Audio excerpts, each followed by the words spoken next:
Good morning, students of class 8. So, we will do today the second chapter, that is from trade to territory. Okay, already you have done it as this chapter is in your PA1. So, let us revise it again.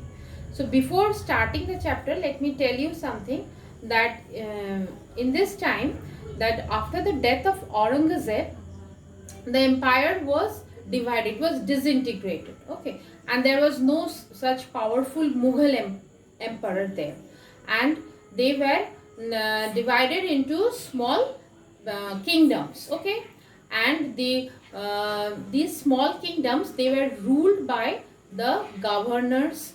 Okay, local chieftains, nobles, they so they were the powerful leaders who controlled the independent kingdoms.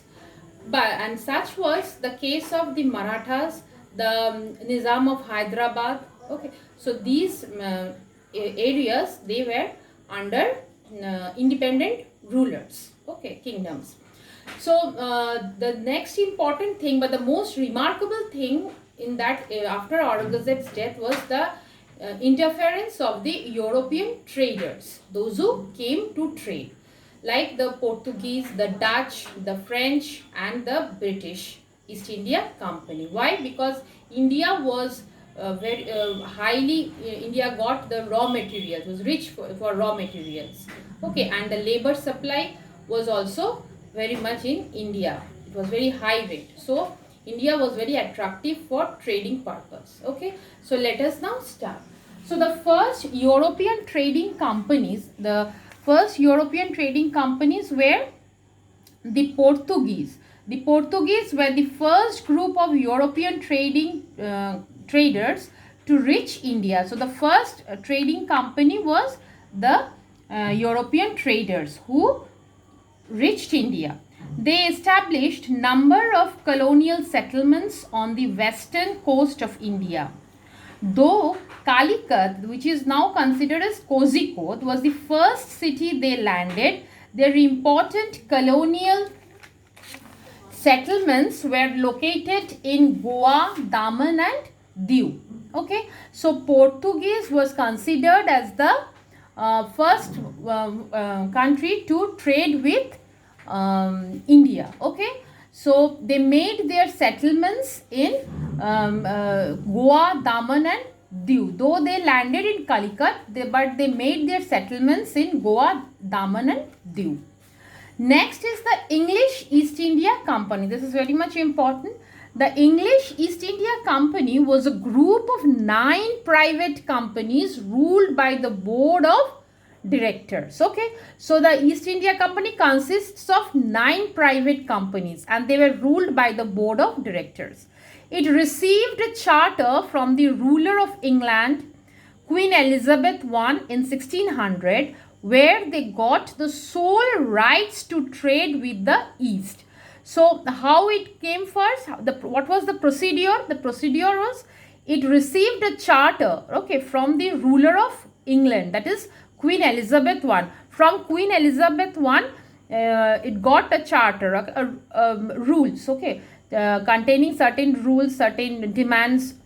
So in 1600, where they got the sole right to trade with the East. So in that charter, the right was given to trade with the East.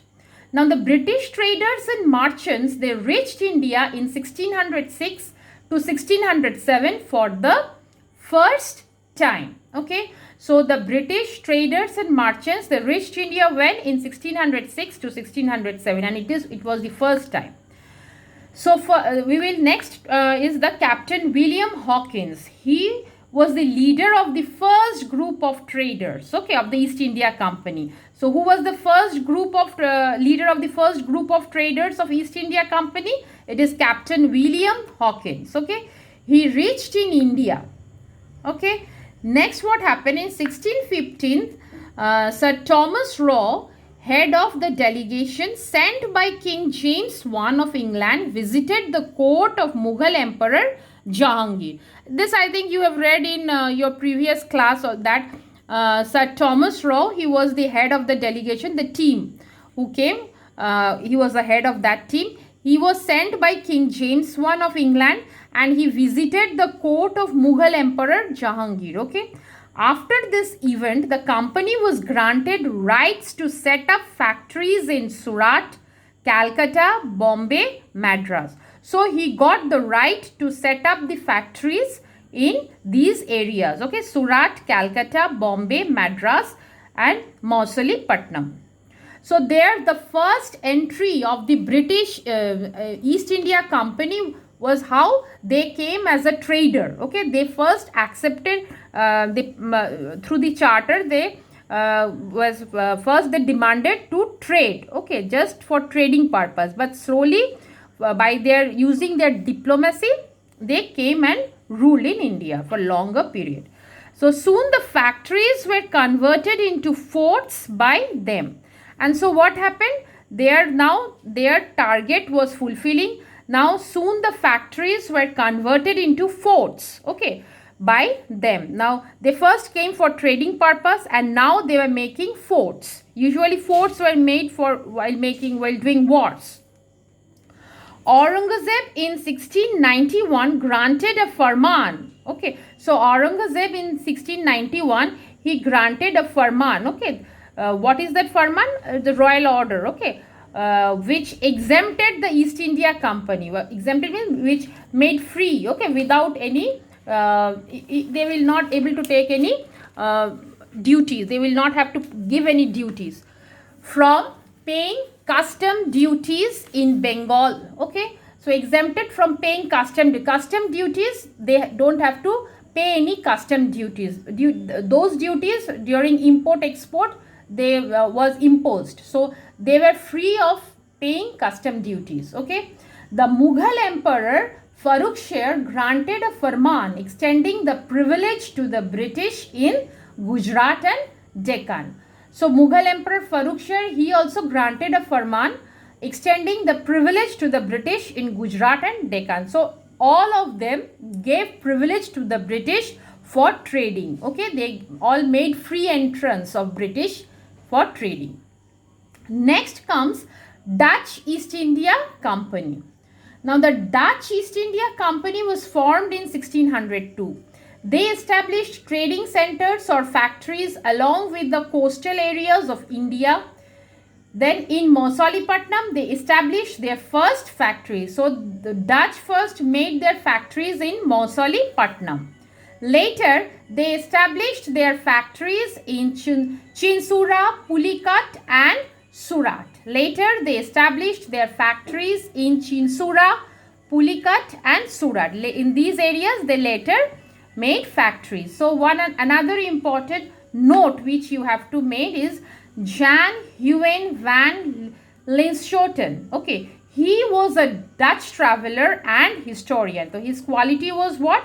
He was a Dutch traveler and he was a historian. He served as Portuguese Viceroy Secretary. So what was his post? What was his work? He served as a Portuguese Viceroy Secretary in Goa. Okay, when? Between 1583 and 1588. And he published a book which is named as Itinerario. Okay, in 1596. It was later published in English as Discourse of Voyages into East and West Indies. This you have to learn a little bit for your short questions. Next comes the French East India Company. So here is the Dutch. Now it's giving information about French East India Company. Now in French East India Company, it was established in 1664. They set up factories at Pondicherry. Okay, and later set up centers near Madras. So first they set up factories at Pondicherry. Pondicherry was the area where the French came, established their factories, and later they set up near Madras, which is now known as Chennai. I think you know it. Achha, they also set up factories at Chandannagar in Bengal. So these are the areas where they made their factories. Okay. Then comes French governor, name is Joseph Dupleix, was the powerful rival of English East India Company. So French governor named what? Joseph Dupleix. He was a powerful rival of English East India Company. Normally, you will, if you read French Revolution, you can able to know that French and British, they were always a rival. Okay, they made wars. Okay, so here there was a continuous rivalry between French and East India Company. Now we are coming to the motives of the mercantile trading companies. The company looked upon their profit by buying goods at cheaper price and selling those goods at higher prices. So it is the main intention of a businessman. Okay, the businessman will always see his profit.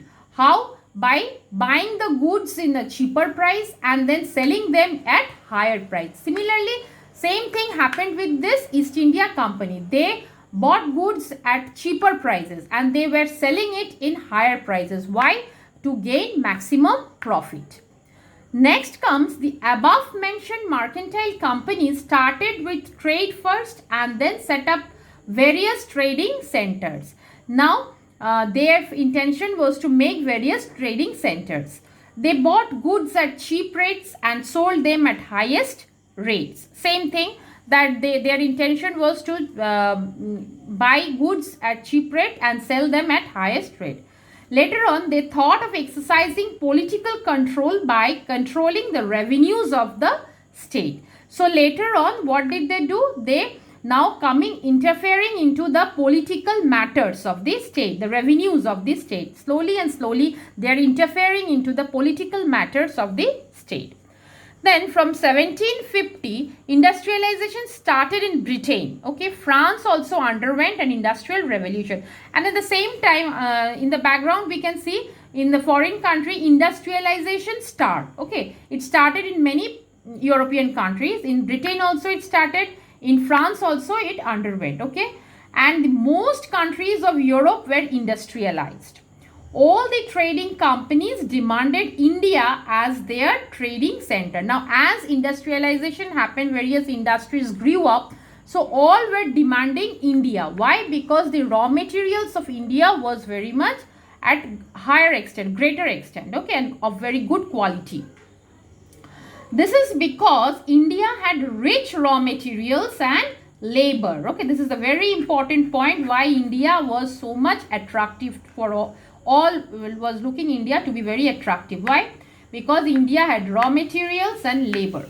Each company tried to prevent the supply of goods, okay, and sink each other's ships. So all were rival, and all the countries, they were wanting to harm others, okay, by sinking each other's ships. All this led, now as this came increasing, so rivalry also increased, and as the rivalry increased, it will take to war. So all this led to rivalry between the English and French companies. But the English East India Company gained ground, okay. So all of them was fighting, but the main importance was to East India Company because it was very powerful. Now, as the rivalry came, it led to wars. The first Carnatic War, what it was? It took place between British and French in the year 1746. Okay, so British and French took in the year 1746. French leader was Joseph Dupleix. There was a treaty of Aix-la-Chapelle. Aix-la-Chapelle, it is a nation, it's a Roman Empire. Okay, the treaty ended with Aix-la-Chapelle. Normally, the treaty takes place in the name of the area where it is located. Next comes the French got the Louisbourg region in North America and the English got Madras. So, after the treaty, there are some solutions. What was the solution? The French got Louisbourg region in North America and English got Madras. Next comes the Second Carnatic War. The Second Carnatic War was of succession between Carnatic and Hyderabad. So, in the Second Carnatic War, it is the war of succession. Who would be the powerful? Who will gain ground? So, between Carnatic and Hyderabad, the French was defeated. So, in the Second Carnatic War, French was again defeated. The British led by Robert Clive occupied Arcot. So British was all powerful. It was led by Robert Clive and it occupied Arcot. The Treaty of Trichinopoli, okay, that is in 1755, paved the way for British in the south. So it ended with the Treaty of Trichinopoli, and in this treaty the British entered in the south. Okay. Next comes the Third Carnatic War. In the Third Carnatic War, it was a result of conflict between England and France in the 7 Years' War. Okay, so I told you that England and France was in a war. Okay, if you read the French Revolution, you can able to know that when King Louis came into the throne, then he had no money. Okay, it was totally empty. The throne, the monetary finance was totally empty. Why? Because of the war. So there was a continuous war in the. So the French were defeated in the Battle of Vandewash in Carnatic in 1760. Okay. So here also the French again was defeated, in which the Battle of Vandewash in Carnatic, when in 1760. By the Peace of Paris in 1763, when it was by the Peace of Paris in 1763, the factories of Chandanagar and Pondicherry were returned to France. Then again the war ended with the Peace Treaty of Paris, and what was the conclusion? The factories, by the Peace Treaty, the factories of Chandanagar and Pondicherry, it was returned to France. Okay. Next coming is a very important one, that is the Battle of Plassey. Now already you have you have read it. The Battle of Plassey was between Siraj-ud-Dowlah, the last Nawab of Bengal, against the British. Okay. Bengal was one of the richest province in the Indian subcontinent. So Bengal was considered very much rich. Okay. Among the provinces of India. As permitted by Farrukhsher, the British did not pay tax on trade. Okay, so British got the permission of having free trade, and so they were misusing it. And this annoyed Siraj-ud-Dowlah very much. Okay, so what Siraj-ud-Dowlah did? Siraj-ud-Dowlah, the Nawab of Bengal, did not like this, as the British were misusing the right to tax-free trade. Okay, Siraj-ud-Dowlah tried to enforce taxes and demanded EEIC to stop fortifications in Calcutta. So Siraj-ud-Dowlah, what he did? He tried to enforce taxes. Okay. Now he wanted to. He told that why will the British stop paying taxes? He tried to impose taxes on the British. Okay. And he demanded EEIC to stop fortifications in Calcutta. He told EEIC not to fortify Calcutta, under whose permission EEIC, that is East India Company, was trying to fortify.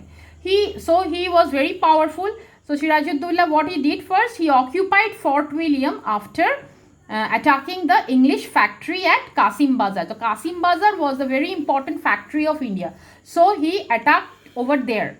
But in turn, under Robert Clive's leadership, Siraj-ud-Dowlah was defeated as Mir Jafar. Okay, Mir Jafar, he was the commander-in-chief. Okay, and he betrayed Siraj-ud-Dowlah because he was very greedy, and he helped the British. The commander-in-chief of the army was bribed. So British has bribed Mir Jafar, who knew all the secrets of Siraj-ud-Dowlah. He supported EEIC, that is the East India Company, as he was promised that he would be made the Nawab of Bengal. Okay, so this was the technique of British. Okay, he knew that some people of Indians were greedy. So taking this diplomacy, they entered in India. Okay, so they used this diplomatic tactics. He bribed Mir Jafar, and they told that he would become the next king. Okay, and Mir Jafar was trapped in these plannings of British, and he helped the British, and Siraj-ud-Dowlah was defeated. The Battle of Plassey, fought in 1757, laid the foundation for the British rule in India. The British got free trading rights in Bengal without any opposition. Now, after the defeat, okay, of Siraj-ud-Dowlah and the victory of the British now got the free trading rights in Bengal. Okay, now they are free to enter in Bengal without any opposition. No powerful Nawab or emperor was there to stop them. However, Mir Jafar could not live up to the expectations of the EEIC and started protesting. But you know, Mir Jafar, he thought that he will become the king, but it was the tactics of British. The British made him as a puppet king, but he has to follow all the law orders of the British. But so after a few days, when he became the emperor, Mir Jafar, he didn't like all the demands of the British, and he started protesting against British. He was then replaced by his son-in-law Mirka Singh. So as he was now protesting against the British, he was now replaced by Mirka Singh, okay, his son-in-law. Mirka Singh refused to be the puppet ruler. So Mirka Singh, he was also not a puppet ruler. That means what British will tell, he would follow. He was not like that. So he abolished custom duties and improved the administration. So what he did, he stopped the custom duties, okay, and improved the administration. The company did not like this, and he was replaced by Mir Jafar. So again the company changed this Mirka Singh, and in the place of Mirka Singh again Mir Jafar came. Okay. Next we are coming to the factors that helped the rise of the British. What are the reasons for the rise of the British? What are the defects of the Indian Mughal Empire? After the decline of the Mughal Empire, there was no strong central government in India. This was the first point, that after Aurangzeb's death, there was no strong central government, no strong ruler in India. Second, most of the states were independent, wanted to pursue their own interests. So every state wanted to become free, independent, and so they were only looking of their matters. So the ruling class easily changed their loyalties. Now anybody from outside, if they were coming and getting, were telling them that they would become the ruler, then these Indian rulers were losing their loyalties and they were surrendering towards the foreigner. Okay, so this was another point. Third point, the states were not united and fought among themselves. There was no unity among each other. And next point, Indian rulers failed to revive a stable and efficient political order which could ensure loyalty of the British. So there was no efficient and stable political order, okay, which ensures loyalty. There is no efficient and political order among the Indian rulers. Next point, the British kept the policy of divide and rule and made the rulers and social classes divided. Now this policy, British always maintained the policy of division, divide and rule. They knew that if Indians were united, then it would be very difficult for them to rule in India for so many years. So British always wanted this policy of divide and rule. Okay, they always wanted to make war among the Indians so that they will never be united and the British will take the situation. Lastly, the British had emerged as the far more powerful empire after the Industrial Revolution. So after the Industrial Revolution, the British became much more powerful, okay, as an empire. So I hope you have read the chapter, you will read the chapter once again, and hope you can able to understand. We will come to the next part of it in the next class. Thank you. Have a good day.